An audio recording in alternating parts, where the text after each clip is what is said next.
Hello everyone, this is part 7 of What If Naruto Was Trained by the Kyuubi, and I hope you guys enjoy this video and to like, to subscribe, to share, and check out the playlist, to see more comment down below. Now let's start the intro. They call me a god. They call me a god. They call me a god. Join my membership, the perks are great. It's in the description. Be sure to like and subscribe, it gives me more motivation. Enjoy. Naruto age, 30, immortal. Naruto mental age, 14. The old man that had visited them, told a rather interesting tale to the demon pair, and though they were reluctant at first to listen to him since it really wasn't any of their business, by the end decided to help the man with his mission. Flashback. Wow, that was really a good dinner, Natsu-chan. Naruto complimented while happily patting his stomach on the couch. I'm glad you liked it, Naru-kun. She replied warmly, putting the dishes in the sink, before walking over and straddled Naruto's lap while lacing her arms around his neck. Now who is ready for some dessert? She asked Seely.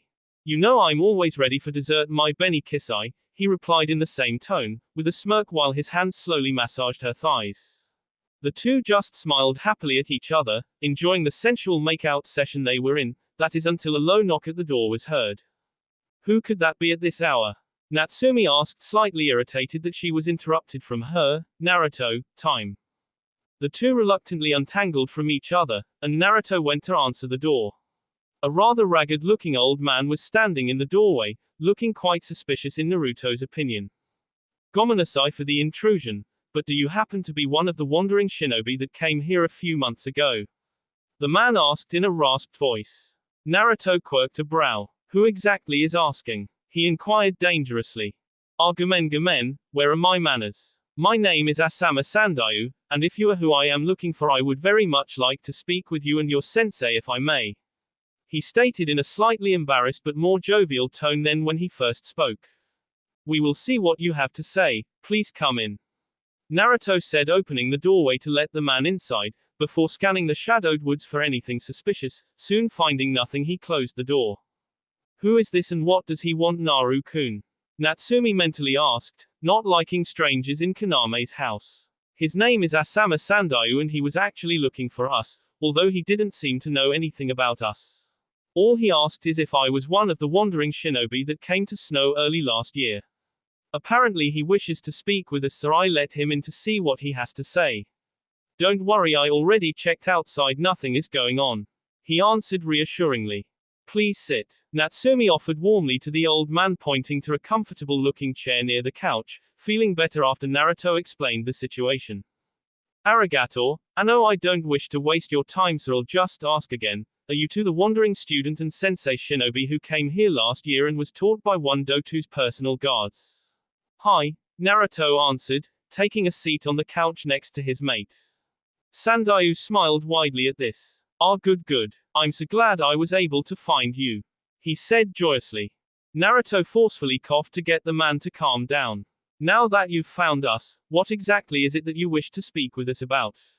And I assume that it is important enough to come visit at this late hour, Naruto said, while grabbing Natsumi's hand and just gently caressed it. Hi, well, Gomen for the intrusion, but you are right, what I have to say and ask you is quite important. Quote. He paused before clearing his tea. Being in Snow Country in the last few months, I'm sure you've noticed the military mobilization of Doto's forces, correct? He asked, receiving a nod. Have you also heard of the rumor about people finding the long-lost Hime-sama of this land, who is in fact the rightful heir to the daimyo of Snow Country? He asked, getting yet another nod from the pair. Good, then that's less explaining on my part. He paused and coughed and stood straight and tall before continuing. While I've already introduced myself, I haven't done so fully. I am Asama Sandayu, Teiku, captain, of the 3rd Legion of the True Daimyo, Kazuhana Saosatsu's army, and I am the one who found our lost Hime-sama, he said in a regal and proud tone. The pair just looked on in amusement, finding it funny that the rumor about the princess was true, at least according to the man standing in front of them. And why are you telling us this for, Sandayu-san? Clearly there is something you want from us to have come here, and it certainly wasn't to just tell us this. Natsumi inquired in a bored tone, while resting her head on Naruto's shoulder. Well, Truth be told, I'm also the leader of the resistance group who are comprised of the last loyal military men of the true daimyo. As for the reason I'm telling you all this is because, we desperately need your help. I have heard from the villagers and some of the spies we have in Doto's military about you two and just how strong you are. I'm asking, no begging that you help us. Please. He asked in a frantic but controlled voice, while grasping the armrests of the chair for dear life. Natsumi's brows furrowed slightly. What do you think, Naru-kun? If nothing else, this is making for an interesting story. Let's just see exactly what he needs from us. He replied. What exactly do you need from us? Help. In what way? Sandayu sighed in relief that he wasn't outright rejected and sat back in his chair relaxing slightly. I'll just tell you the whole plan then. It'll be easier than just telling you specific parts. Is that alright? He questioned, getting a nod of them. Alright, well. Princess Kazuhana Kyuubi is actually using a pseudonym so that she wouldn't be captured by any of Doto's spies in the greater elemental countries that were sent to look for and capture her. She is actually a rather famous movie actress named Fuji Kazuki, and is currently shooting a movie in Fire Country. I as well am acting as her agent and manager, while also protecting her true identity from being found out, though she does not know about our connection. Anyway, we are close to nearing the halfway mark of the film, and a few weeks ago I told the director that it would be a good idea to choose Snow Country to shoot the rest of the film, and in effect will make Kyuubi Haim come back home. Quote. He paused, noting the confused looks on the pair's faces. Oh Gumen, you don't know Kyuubi Haim's past.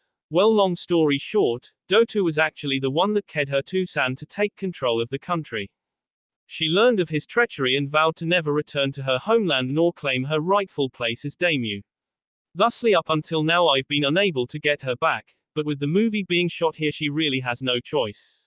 I know it wasn't right to suggest to come to Snowdrag the director and his staff into this war.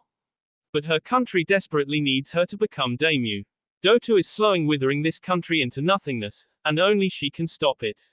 He finished, taking a few breaths. So, Natsumi paused with a thoughtful expression.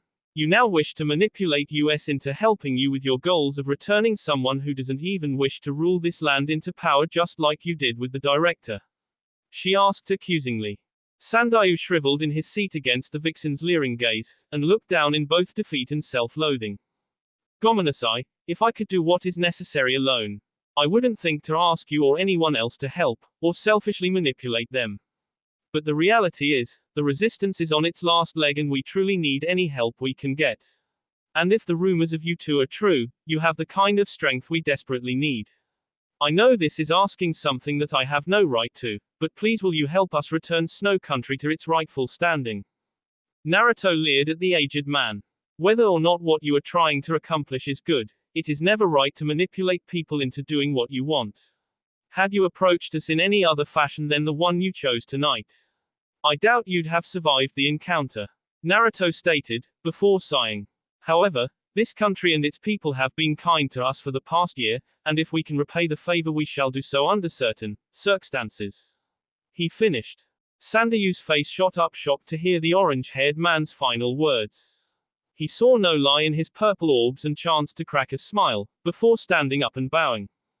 Arigato. You don't know how much this means to me, know how much this means to all of Snow Country. Don't celebrate just yet, Sandayu-san. Natsumi called out, making sure the old man calmed down before continuing. As Naru-kun stated, this country has been kind to us, and we will help, but only in certain circumstances, so we will need to hear exactly what you want us to do. Hi. Gamen for the outburst. Anno, actually now that I am thinking about it. The main job that the resistance will need from you is to protect Kyuubi Haim while she is in Snow Country and then until she is crowned daimyo. However, I am glad to inform you that you won't be alone in guarding her. We used the last surplus of money the resistance had to buy a mission contract from the Hidden Leaf Village. So you will have 4 other guard with you to protect. He stopped his sentence, noticing the icy looks the pair were shooting him, though he could tell not directed at him personally, but of something he just stated. Is everything alright? He asked, though quite scared of what the answer might be. Natsumi growled lowly. I'm afraid not anymore, Sandayu-san. You see, we originally hail from Fire Country and we aren't exactly on the best terms with the Hidden Leaf Village. Memories of our past with that village has left us rather jaded to say the least. She explained, venom lacing her words. Oh, I see. Gomenasai for drudging up those memories. I never meant to. Though I suppose that it was a good thing that I mentioned that now rather than later. Hi, that is was. I doubt that you'd have liked what would have happened had we agreed and later learned of the Leaf's involvement. Naruto stated, before leaning his head on top of Natsumi's to try to calm them both down. But now that you know, are you still willing to help? I can understand now if you choose not to, but as I've said, your strength will greatly help our success. He quied honestly. Naru-kun. Natsumi mentally called out to her mate, only getting a slight squeeze of her hand as his response. We will still help, however, we will not be guarding Kyuubi Heim directly as you first said. Knowing of Konoha's involvement, we will now guard her from the shadows, keeping out of sight as much as we can, leaving any of the open protection to the Konoha shinobi. Sandayu-san, neither of us wish to be known to Konoha, you will keep anything pertaining to us to yourself. You may tell Kyuubi Heim if necessary but no one else. If you cannot agree to this then we cannot help you. Naruto said in a commanding tone. Sandayu thought over his words for a moment, before nodding in agreement. I swear you will be nothing but shadows to everyone but myself and Kyuubi Heim if need be. He responded back confidently. Very well, we are trusting you, Sandayu-san. Do not make us regret it. Naruto said, pausing to let his final words sink in before continuing, and because we will be at A Shadows, we will need a map or scene registrar of where you are shooting the scenes and when, once the movie moves here, we will stay ahead of your group and take out any nuisances that might try to ambush you. We will leave any of the fighting in the open to Konoha. I understand. I will send the map and registrar to you a month before we leave for snow. Just to let you know, we aren't going to be coming here for another 6 to 8 months from now, so you do not have to make any immediate plans. The director is rather eccentric and tends to take a long time filming. Understood. One last thing, Sandayu-san, if worse comes to worse, should we eliminate Doto? Natsumi asked nonchalantly. After the Kyuubi Heim is in power, I'm sure the authorities would like him alive for an official trial. However, I will leave that final decision to you two depending on the situation. Especially since I'm sure you two are the only ones strong enough to do so anyway. He replied before standing up from his chair and bowed once more. Arigato for listening to me and even more so for agreeing to help, Gomenasai for the things I said, and for how I approached you both. The pair stood and walked him to the door, leading him out into the cold winter's night. He began his trek back the way he came before he had a voice on the wind call out to him. Remember our deal, Sandayu-san, no one is to know. Flashback end. 7 months later. It had been half a year later before the lovers heard from Sandayu again. However, all they really received was the detailed registrar and map for the movie that they had requested. The moment they had received the information, they stopped most of Naruto's training to plan out their strategy, only leaving shadow clones to work on the 4 usual components of his training that he would allow himself to use them for Kenjutsu out of Harashi out of Fuzumaki Jutsu out of Onipu Jutsu. Although a month seemed like a long time, for this mission's parameters a month was the barest of minimums they needed to make a successful strategy with an entire country as a potential battlefield. However, having a beautiful demoness with a millennia's worth of knowledge to help you strategize did have its perks, besides the eye candy, of course. Luckily for the pair, however, they were just able to finish their plan a day before the scheduled time for the arrival of Kyuubi. The day of the arrival, the pair slipped unseen out of the snowy village and headed towards the shoreline where the boat that housed the princess was going to make port. They made it there quickly but stayed beyond a snow bank to keep hidden from sight but still close enough to watch as the boat pulled into port. However, a scent on the wind caught the pair's attention. Natsu-chan, do you smell that? Hi. It seems that Doto already sent some of his shinobi here. He must have found out Yuki's true identity and was able to get his own spy into the movie crew. That's the only explanation there is for him to have such sensitive information about the movie plans and to have already sent shinobi here. Well, we'll need to warn Sandayu-san, would you mind, Kishi? She smiled at what he called her. Sure, Naru-kun. She agreed before forcing herself into the seal, and him sealing Kaname's preserved body in her scroll. Kuchio's no jutsu, he whispered, after biting his thumb and pressing it against the snow-covered ground. An almost inaudible sound, and small plum of smoke erupted from the ground as a small one-tailed crimson fox appeared, and jumped into Naruto's lap. Now we just need to wait until the time is right, Natsu-chan, he said absent-mindedly while unconsciously petting his lover's coat tenderly. Shoreline. Wow, this place is really something else. A pink-haired girl spoke out, astonished by the snow-capped environment she was surveying. Maybe so, but stay on your guard, Sakura, we aren't here for vacation. A boy with onyx eyes and black hair replied while walking up next to her, his face expressing an odd coldness towards such a peaceful place. Ah, Sasuke-san, you don't need to be so stiff while on a mission. A third teen spoke up, he looked the strangest of the three, and held an air of self-confusion about him.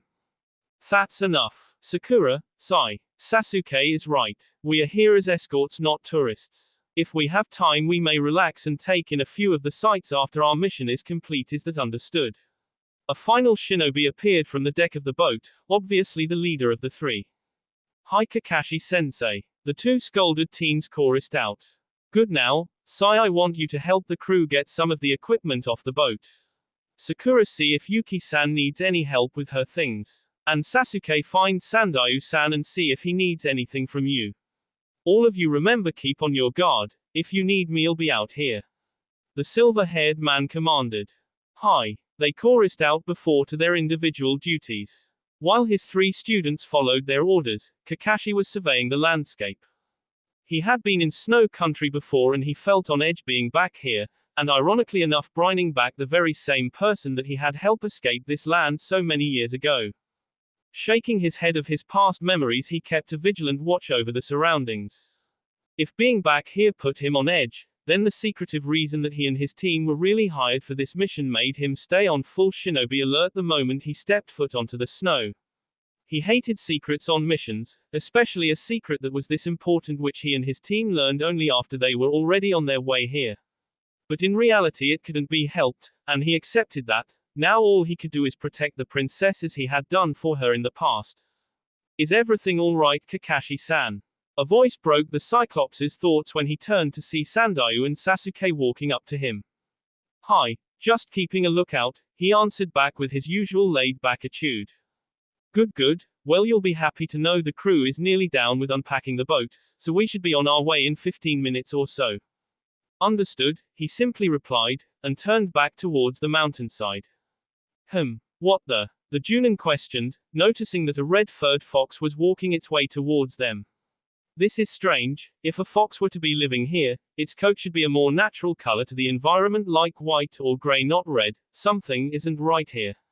He concluded, taking out a kunai just in case S hit the fan. Sasuke and Sandayu looked at the Junin confused by his actions until they saw the fox he was looking at, only a few meters away. Sasuke himself grabbed a kunai, concluding the same that his sensei had, and braced himself for a fight if one came. The two shinobi watched the fox continue its walk to them, until it turned towards Sandayu. Once it reached his feet, sat down on the snow looking up at him expectantly. Well, what have we here? He asked while kneeling down and began to pet the fox, making it slightly purr, before in a quick motion jumped up and perched itself on the old man's shoulders, licking his cheek. Kakashi loosened his grip when he saw the fox licking his client, but kept his vision on the surrounding landscape. The fox may not be dangerous, but being out in the open like this was another matter. The fox continued to lick the old man until it moved close to his ear and began to speak. Sandayu-san, I have a message from Arashi, but please pretend like I'm still licking you for appearance's sake. Pet me now if you understand. Quote. The fox spoke, and felt his hand graze her fur once. Good. He sent me to tell you that Dotu has sent some of his shinobi here, 3 to be exact. One at 10 o'clock near the forest, another at 12 o'clock in front of the mountains, and the last at 2 o'clock behind the snow dune. We are behind as well, only farther back. Pet me again if you understand. They repeated the process. Alright. Naruto simply wants you to stay close to the princess and leave the fighting to the shinobi you hired. He doubts the Junin has noticed yet, but he hasn't let his guard down, so that is a good thing, means he is dependable at the very least. But since we don't want you ambushed when the shinobi are gathered together again, he will flare his chakra to alert them of Dotu's shinobi. The moment that happens, the fighting will begin. But for now pretend like you don't know, and just stay near the princess, do you understand? The fox questioned, receiving a final pet, before hopping off his shoulder and began to walk back the way it came. Sandayu-san, do you know this kitsune? Kakashi asked while still eyeing the fox suspiciously. No. He sputtered out, trying to think of a good lie until thankfully the little fox brought any attention onto itself by jumping up and biting Kakashi's arm, hard. Ow! He cried from the pain in his now bloody arm, as the fox growled before running away. It doesn't seem to like you, Kakashi, Sasuke said with a slight smirk. Guess not, he answered back slothfully, wrapping up the bite in bandages from his shinobi pouch. Well, I'm going to check on how Yuki-san is doing, Sandayu said while walking away so Kakashi couldn't question him again. Sasuke, go with him, Kakashi ordered. Sasuke only nodded and fell into step with the old man. Kakashi turned and took one last look to where the fox was heading, before continuing on his surveillance. With Naruto and Natsumi, the small fox rounded the snow bank, and saw what she had accepted but hoped not to. Naruto shaking, barely containing his rage at seeing who exactly was dispatched from Konoha. Naru-kun, she called out in her animalistic voice, but getting no response from him. She moved closer, noting that Naruto was gritting his teeth, and balling his fist so hard he began to bleed. She sighed gently at his reaction before biting his hand. Naru-kun, she repeated once more in a more commanding voice, but this time getting the results she wished, seeing his line of sight move from boring into the skull of Kakashi to a warm tone down at her. Calm down, all right. His body immediately relaxed. Gomen Natsu-chan, he apologized in a whisper. Without even thinking about it, Naruto cancelled his summoning and then did a few set of hand seals before Natsumi in her Hanyu form appeared next to him once more. She immediately wrapped her arms around him in a comforting embrace, before giving him a soft kiss. Try not to let your emotions get the better of you, I've taught you better than that. She scolded him with a soft undertone. Gomen Natsu-chan. She smiled sadly. It's alright, Naru-kun, we both know what that man did to you when you were younger, so I'm not upset in the least. Truth be told, I had wanted to off his legs and drag him up here so you could finish him off yourself. But since we don't want to be found out, I could only act the part of a fox and bite him. She explained, her smile turning into a crazed smirk, before an evil thought came to her, before she licked the small trickle of blood from his lips and leaned right up against his ear. By the way, thought you might like to know that you taste so much better than him. She purred before licking his ear, making him blush and shiver. He grinned. Hi, I saw that, and have I told you how much I love you today? No. But you could certainly show me later. Now it was her turn to grin. He chuckled. Maybe, if you're a good little Benny Kiss-eye, he said, giving her a kiss. However, down to business. Sandayu-san got the message right. Hi. He will be with Kyuubi once your chakra flares and the Snow and Konoha shinobi fight. He nodded. Good. We'll know time to start like the present NE. Let's see what the shinobi of Konoha can do after 4.5 years. Naruto smiled, a bloodthirsty grin that Natsumi only saw once in a blue moon, and because of his personality and its rarity of appearance, it always made her completely hot under the collar and pants. Oh, we definitely won't be getting much sleep later. She thought with a primal M, before feeling Naruto's ki spike to a level he hadn't ever decided to unleash before. If anyone can understand your feelings, Naru-kun, it's me. But that was a bit over the top, though I enjoy theatrics as much as the next demon. She concluded with a lazy smile, while looking over her mate's shoulder to watch the soon-to-be shinobi battle commence. With Kakashi's team all done, Sai announced, placing the final piece of equipment into the back of the cruise truck. Good job, you three, we are getting ready to go, so make sure you have everything, Kakashi ordered lazily. Everyone was off the boat and securing the last bits of equipment before they would head out to the first scene of the movie to be made in snow. Perhaps I'm overthinking the intelligence of Doto's forces, but still would have been stupid of me to have let my guard do. The silver-haired thought absent-mindedly, before feeling a huge flare of ki from a snow dune in the distance and his body going into full shinobi mode. Kakashi! Sasuke yelled, feeling the ki as well. Without acknowledging his student, Kakashi sent a wave of 3 kunai with exploding tags at the dune, before a second later the dune blew up. Everyone, get in the trucks and start moving. he ordered, after sensing another 2 chakra signatures in the area. Sai, Sakura, Sasuke. Protect the caravans until they can get away. Everyone did as was told. The crew began to move the trucks towards the icy road, as the genin grabbed their kunai and stood in defensive stances ready for anything. The smoke and snow finally cleared from the explosion, leaving an odd-looking man in the wake of the blast wearing a smirk on his face. Ah, Hataki Kakashi, so we meet again ne. This is a nice surprise, isn't it? Fubuki. Mizore. The man said before snapping his fingers, and in the areas Natsumi mentioned to Sandayu earlier 2 more shinobi appeared. TSH. Ruga Nader, I should have figured you'd be one of the ones Doto would send here. Kakashi retorted, before moving back to the front of his team. Quote. Sasuke. Fubuki should be okay for you to take on your own because of your Sharingan's abilities, speed, and fire affinity. Sai. Sakura tag team Mizore, he uses his size and strength to fight, so watch out. Nader is mine, we have an old score to settle. He ordered before his body tensed and then disappeared from sight. Oh, you've gotten faster, Kakashi. Nader taunted to seemingly no one until he pulled out a kunai and struck the air before a sound of metal crashing against metal was heard in the valley. So have you. Kakashi answered, before they both phased out of sight and all that was seen were sparks and clangs of metal all over the valley. Meanwhile, Sasuke was already in his battle with Fubuki, not wanting to be one-upped by his sensei. And Mizore started the tussle with the 2 remaining genin.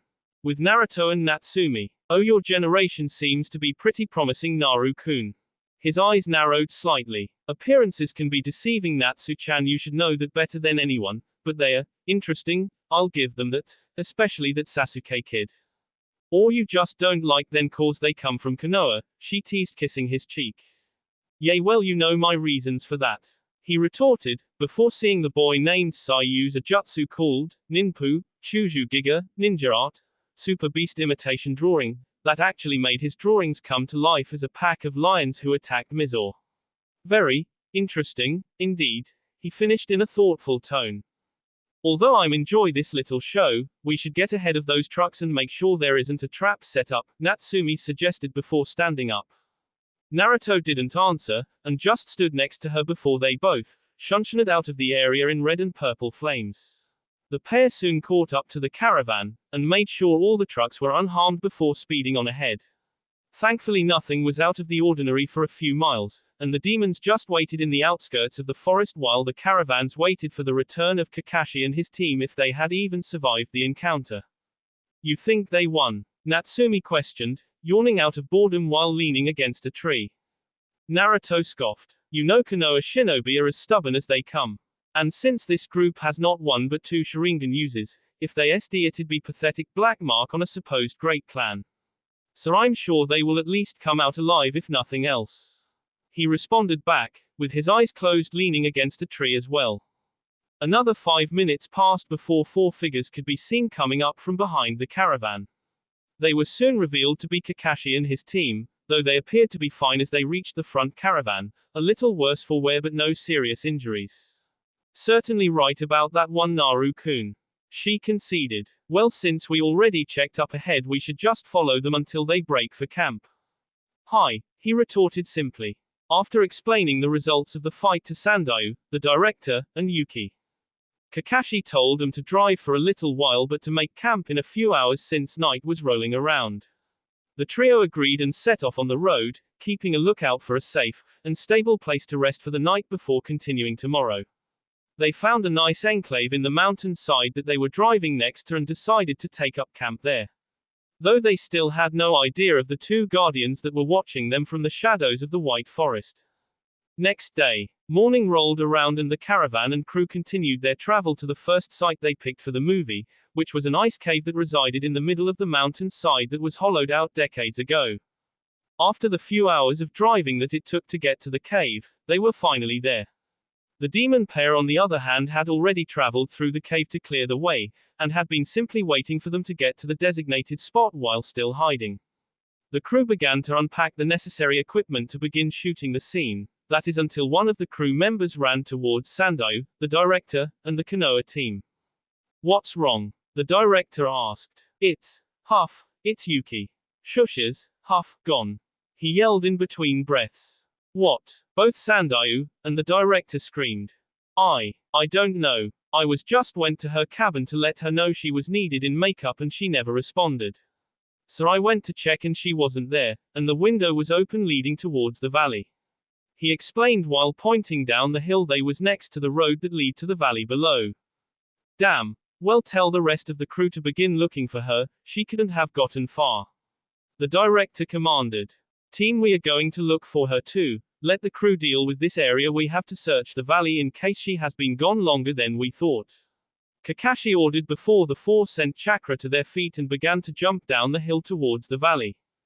With Naruto and Natsumi, you'd think that as bodyguards they'd leave at least one of them in or near the room their client was staying in.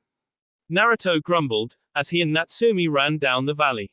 Well, if you noticed her attitude and her apparent skills at escaping, I doubt it would have helped unless it was Kakashi doing the watching. She retorted. He quirked a brow towards her. You're the last person I'd figure to be defending them, Natsu-chan.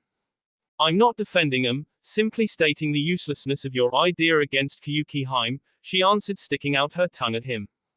The pair continued down the valley until their noses picked up her scent nearby. Natsu-chan, head back to the caravan and tell Sandayu-san she is fine so he doesn't go crazy. I should be there soon. He requested, getting a nod and a soft kiss before dispelling her and summoned her as a fox. She quickly ran heading towards the movie site, while he followed his nose and found Kyuubi collapsed in the snow. She seeming to being mumbling to herself about not wanting to be back in this awful land, though he noticed she was unconscious. Troublesome. Naruto mumbled before dropping his genjutsu and placed her on his back, and began the trek back where by now Natsumi was. The only problem with getting back was that Natsumi had the map last, so he was completely lost at getting back. Many curses and swears later he finally found the entrance to the ice cave. The only problem was, he was on the wrong side. Son of a. He began to swear before letting out a exaggerated sigh and started the trek inside. Some time after, Kyuubi rose from her unconscious state to find herself oddly moving. Ugh.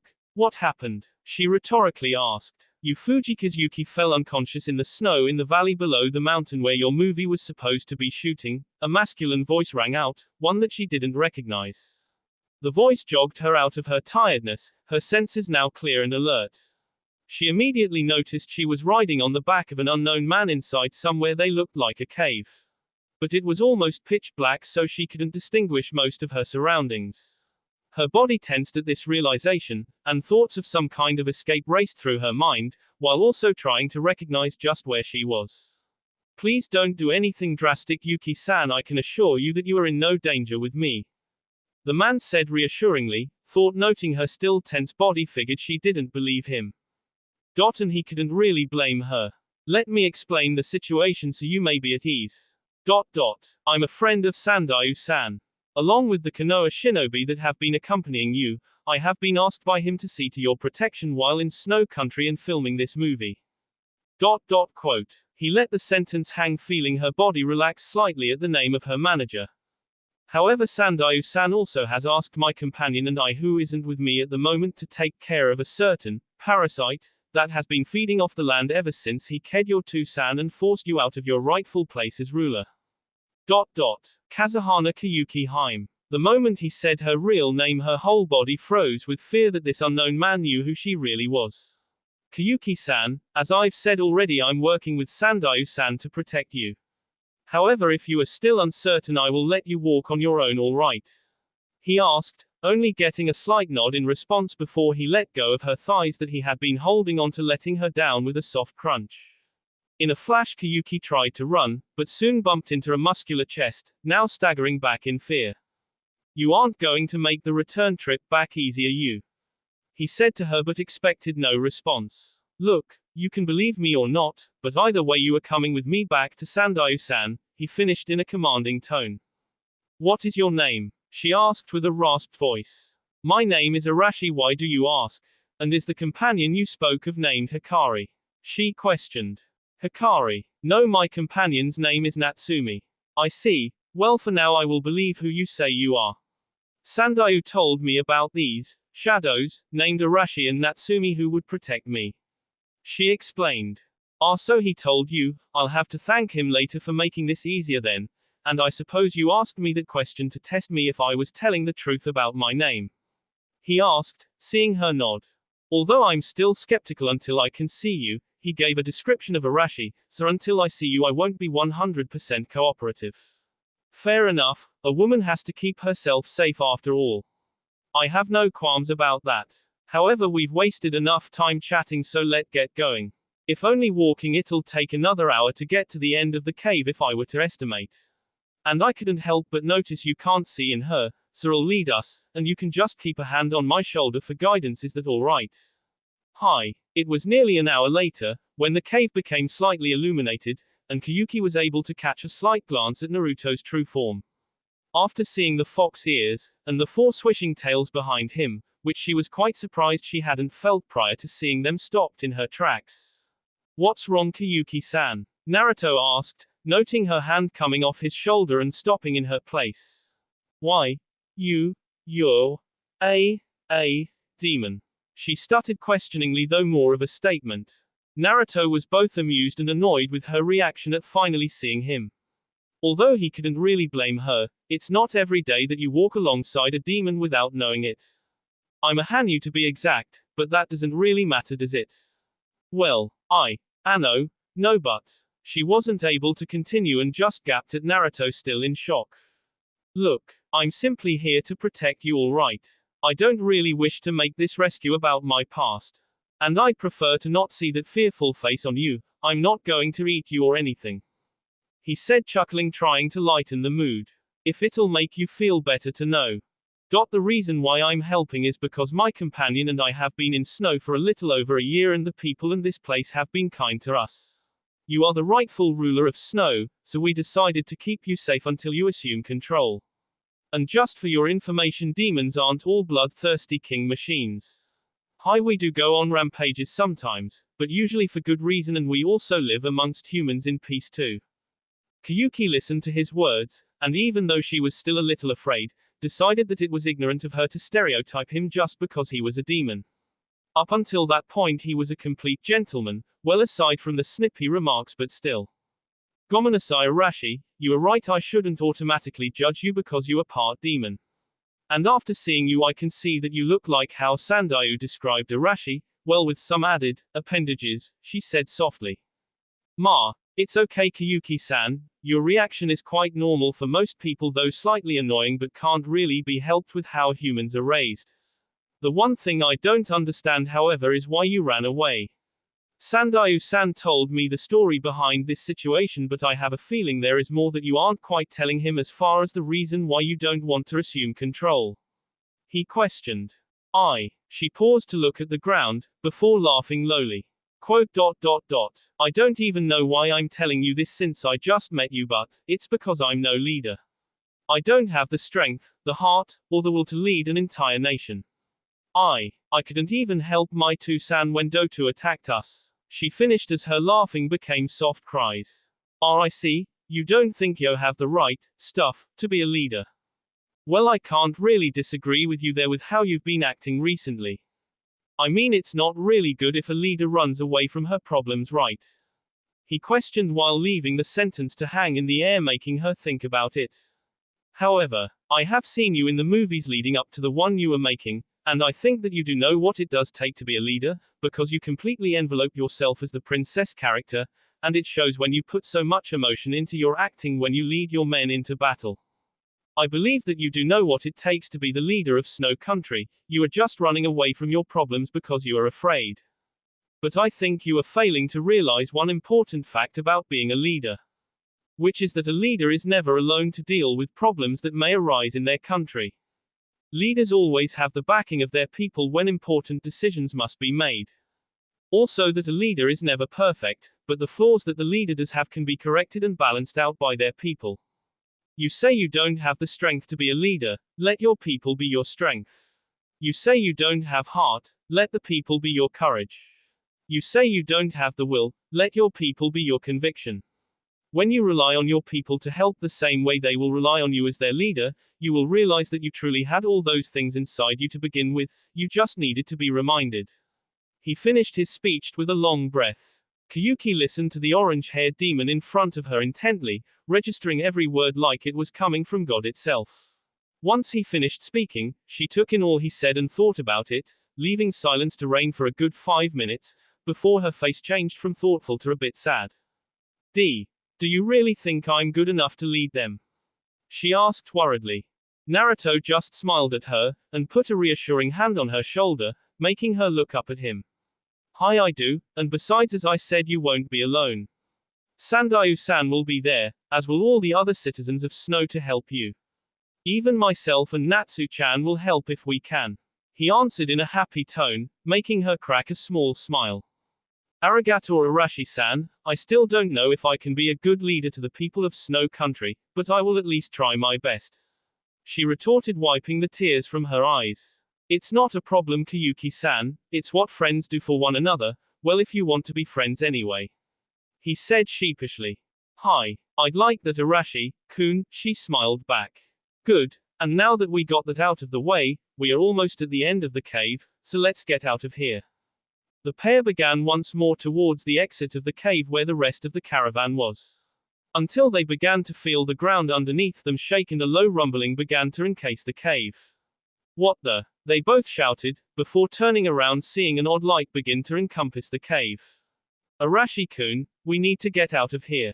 Now, Kyuubi shouted, realizing what the light was. Not waiting for a second command, Naruto scooped the princess up in his arms and pumped chakra into his legs, running towards the exit, which was a good few miles away as far as Naruto could tell. What the hell is that? Naruto shouted, so his voice could be heard above the loud siren that was blasting from the strange black machine behind them. With Kakashi's team. It's a train. A machine from the west. Quote. Sandayu started to explain after Kakashi asked, while slightly shocked at the situation. Decades ago, a railroad was created for easier passage of goods and people throughout Snow Country. The problem was that the train itself was fueled by coal, a mineral that is not found readily in snow. The only region that was rich in coal was Iwa, but they highly overpriced the mineral, and so we had to force the railway to be closed lest it bankrupt us. It sounds like some kind of monster. Sakura said, a bit frightened of the sounds.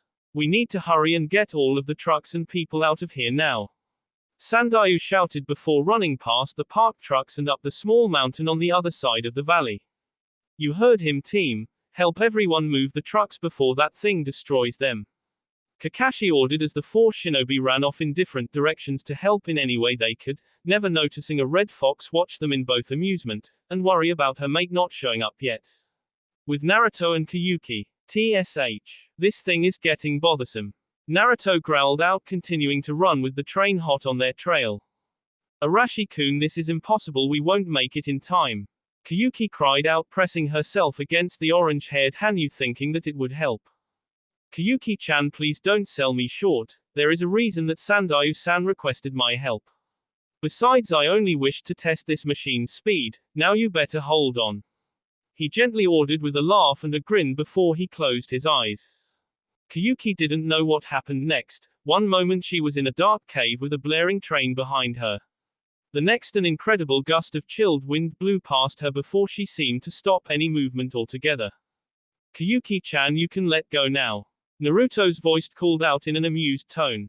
She opened her eyes to see that she was now outside the cave entrance, with the movie crew only about 100 yards away.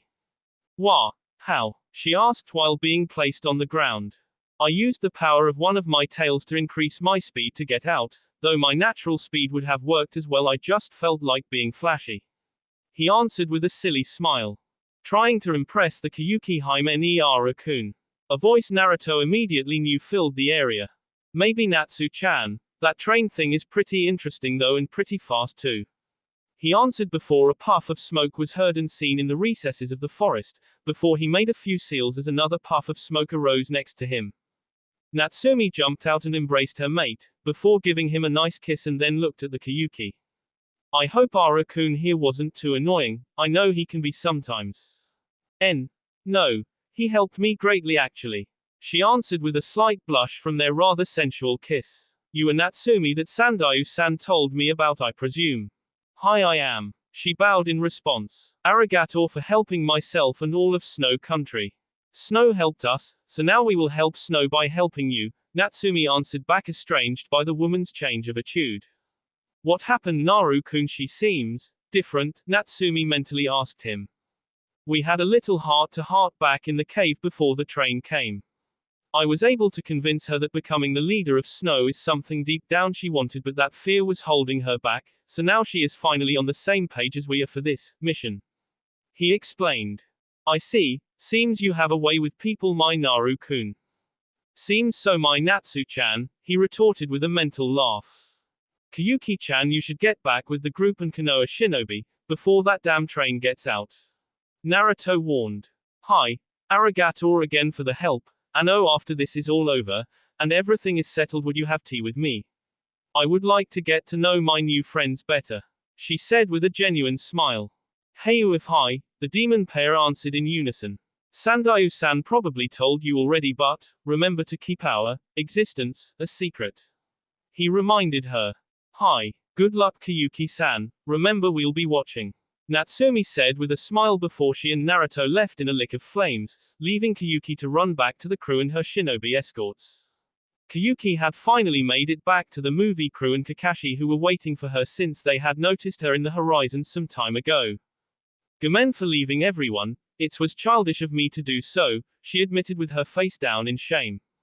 Ma, it's okay Yuki-san, as long as you are alright, that's all that matters. Kakashi replied with a smile, apparent under his mask.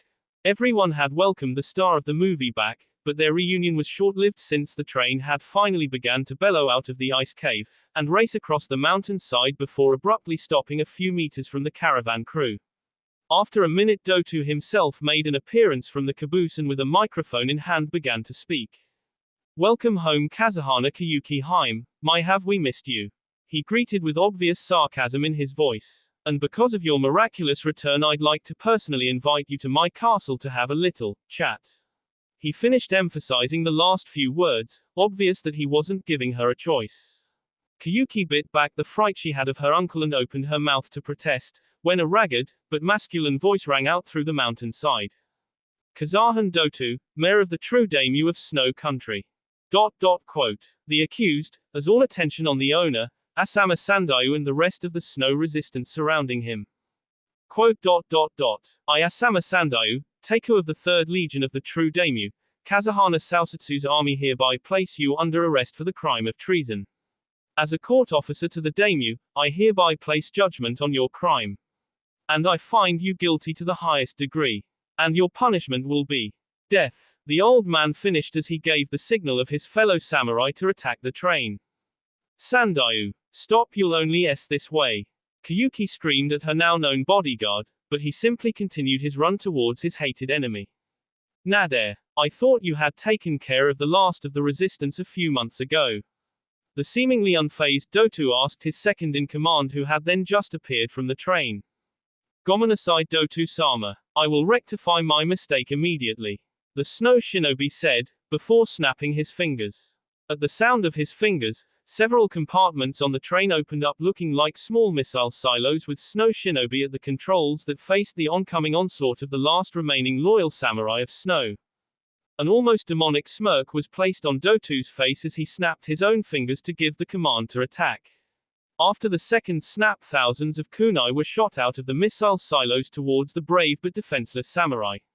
The next few moments were too grotesque to watch. Or would have been had the hail of kunai not been stopped, when a voice shouted in seemingly all directions and a large wall of ice erupting between the samurai and the gruesome deaths.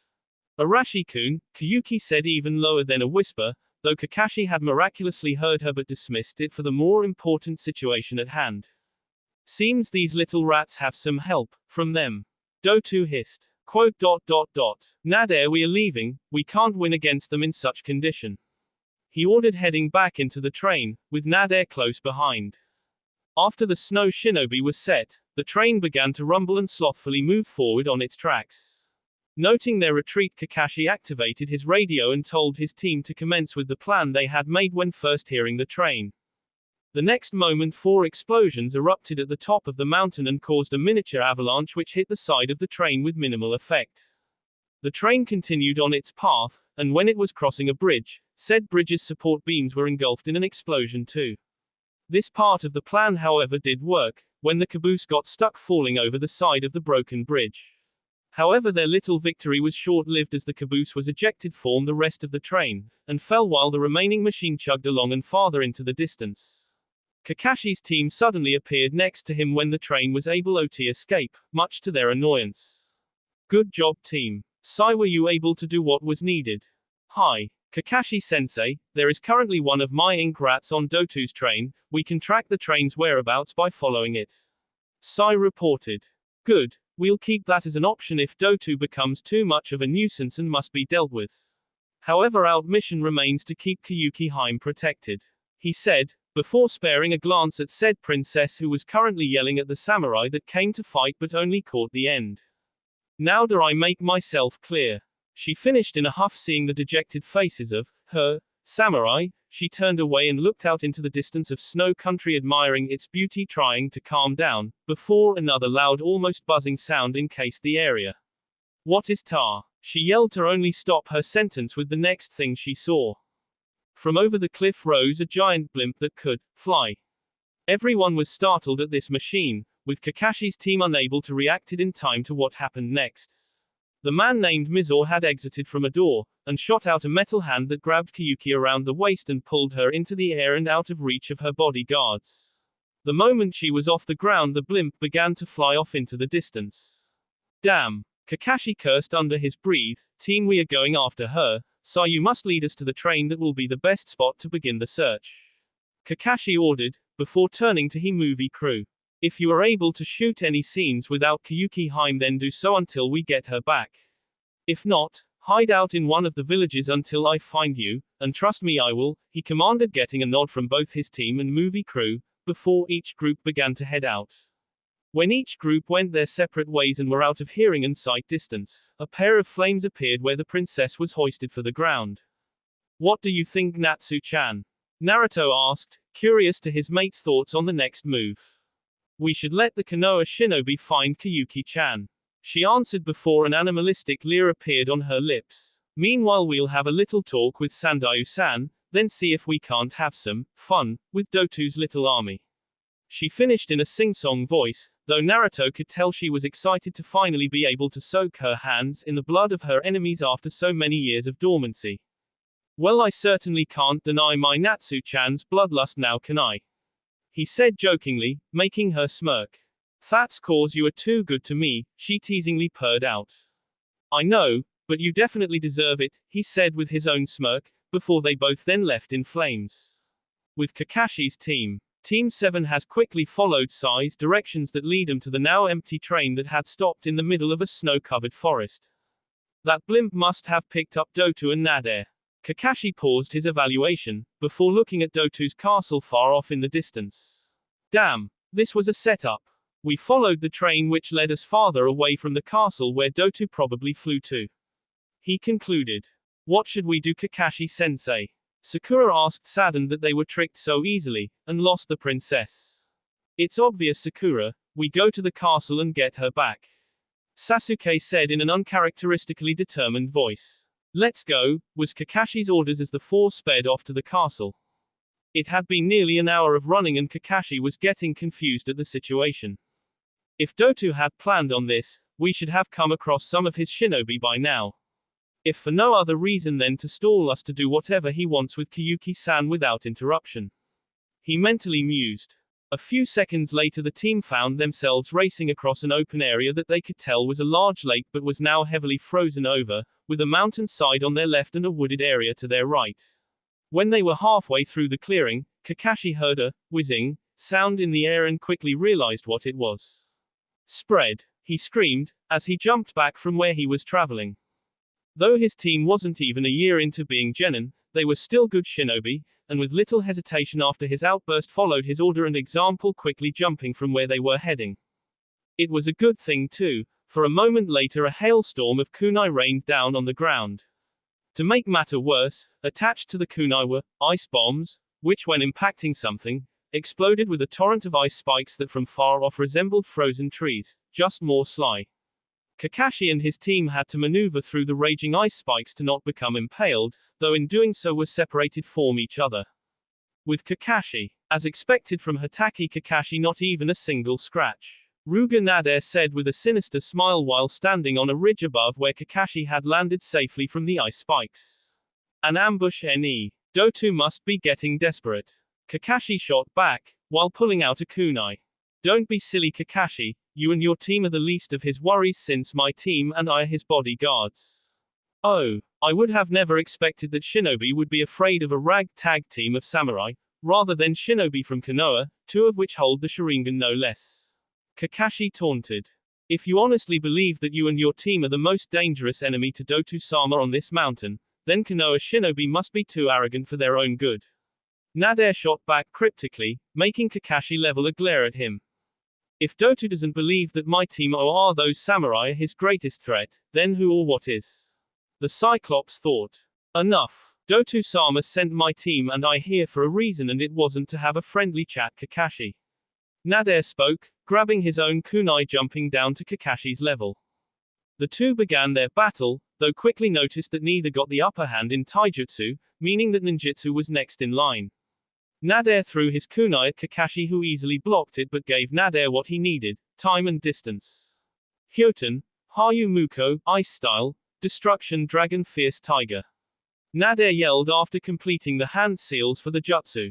Kakashi was able to dodge the first ice tiger that raged towards him, and was given enough time to unveil his Sharingan in the process.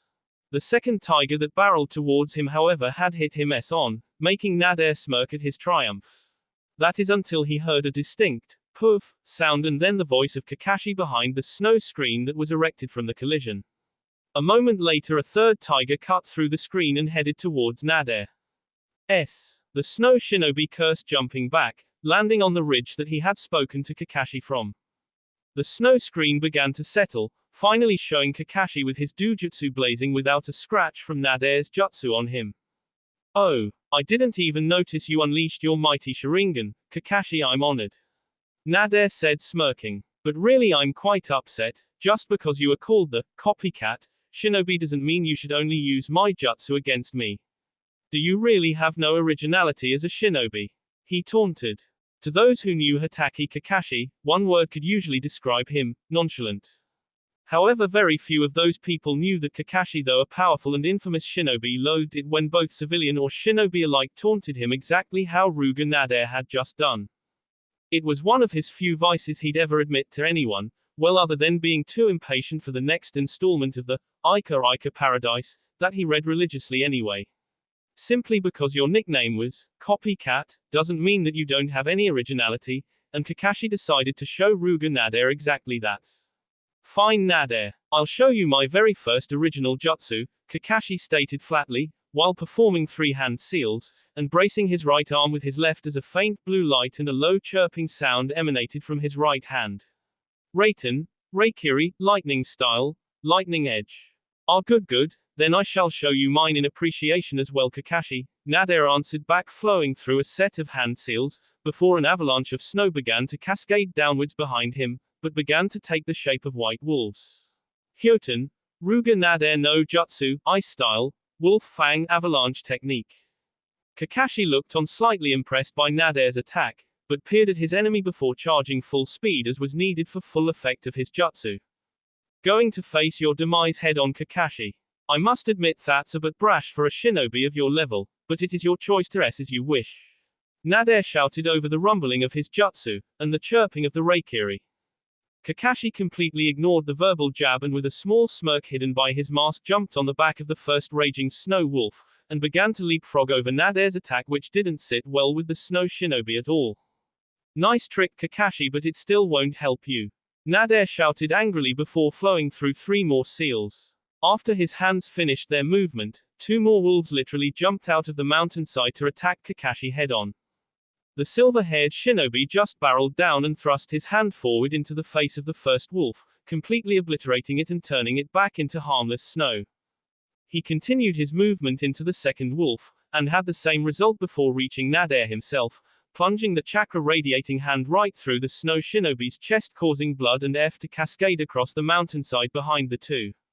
Nadare's jutsu collapsed immediately, following Nadare spitting up a mouthful of blood. He grabbed onto Kakashi's arm, before looking into the eyes of his opponent and smiled sadistically. Not bad, copycat, Kakashi, not bad. He complimented before his eyes glazed over and soon slid off Kakashi's bloody arm into the ground as blood began to pool around his crumpled body. I overdid it. I needed to ask him questions about Doto and who or whatever it was that he mentioned Doto being worried over. But I suppose there is nothing to be done now, Kakashi said to himself while looking at the man he just killed before sliding his headband over his Sharingan, and began to run towards where he had seen his team leap off to. That will be all for this video. Be sure to like, subscribe, share, and comment down below for more videos. Goodbye.